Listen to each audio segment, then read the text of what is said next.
Hello Internet and fellow gamers, this is Purgatory Games' very first how-to.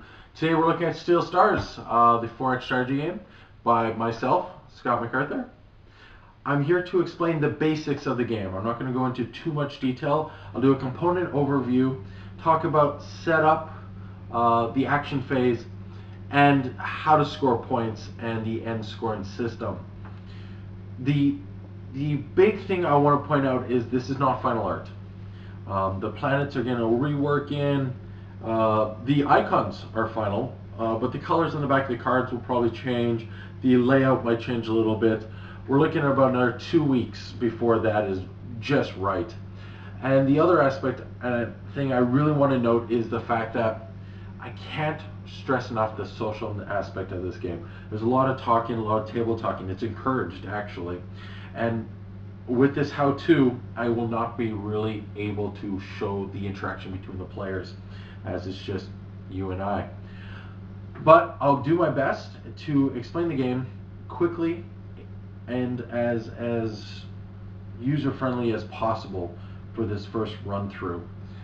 If you have any questions, please feel free to leave them in the comments, and I will get back to them as soon as possible. Setting up the board in Steel Stars is really actually quite simple.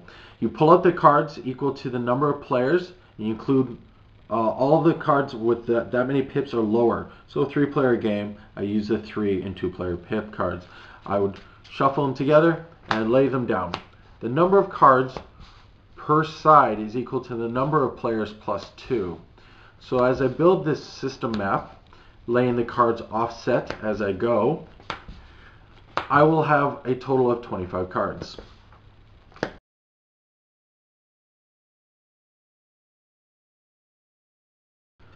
Once the system board is built, based on who has the first player marker, you'll go around the table and you'll replace one of the planets, not any of the other system tiles, with your home planet. This will represent where you start in the game. So we'll put red there, randomly put green here, and we'll put blue there. These spare tiles will go to the side and won't be used for this game. After that, each player will take 1 manpower, put it on the space around their planet representing their first colony ship, 1 colony marker plus a die. This represents the 1 colony on their planet that will increase and decrease based on combat and spending energy during the planetary phase. We'll get into that later. And the next die, you just take it and place it beside your colony ship in space. This represents the first fleet. When you build a second fleet, you take another die, put a number 2, that would be number 2, first fleet, second fleet. We'll get all that in the actions phase. Once that is all done, each player does the same thing.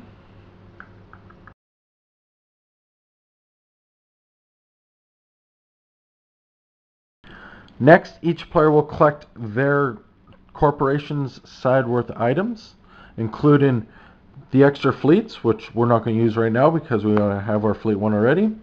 The extra corporation levels, we start with corporation level 1 out, so these we'll put aside as well. These will be used later in the game, so we want to keep them close, but just kind of keep them out of the way for now.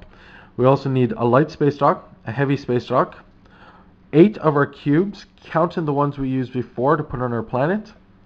Also, a set of all 6 of the action cards. Next, you shuffle the exploration, event, and council deck, revealing as many council cards as there are players. Set up the council, this is where the ambassadors will go, the victory point chart, and each player gives one of their large cubes, which gets put to the side, and this will be used to mark the victory points during the game. The second last step to set up the game is passing out the research cards. Research cards come in 5 types. You got military, politics, religion, shadow, and science.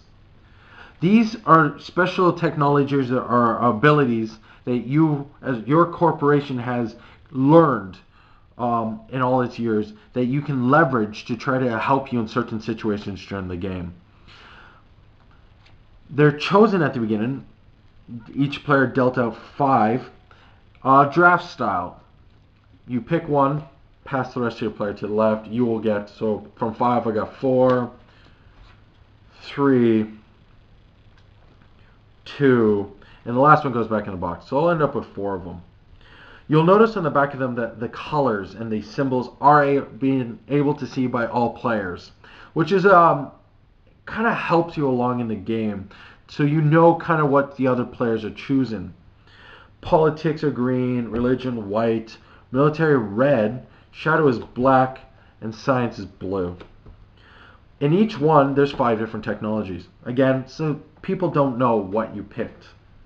The last thing before setup, we have the bonuses each corporation gets based on what of the research areas they've chosen. So based on the 4 I've chosen, I have 2 politics, which each gets me an ambassador in the council, give me extra votes and power when the politics come up in the game. Religion gives me extra energy at the beginning of the game, and military gives me extra ships. Science will give me a bonus to my science, and shadow would actually let me move some ships around before the game begins, hopefully getting a foothold in. I didn't pick any of those 2, so they're not in this game. That concludes the first video. That was a really basic overview of the setup process to Steel Stars. More information can be found in the rulebook, which a link to it should be below. And stay tuned for the next video, which will show you how the action cards affect the game and the bulk of what is Steel Stars.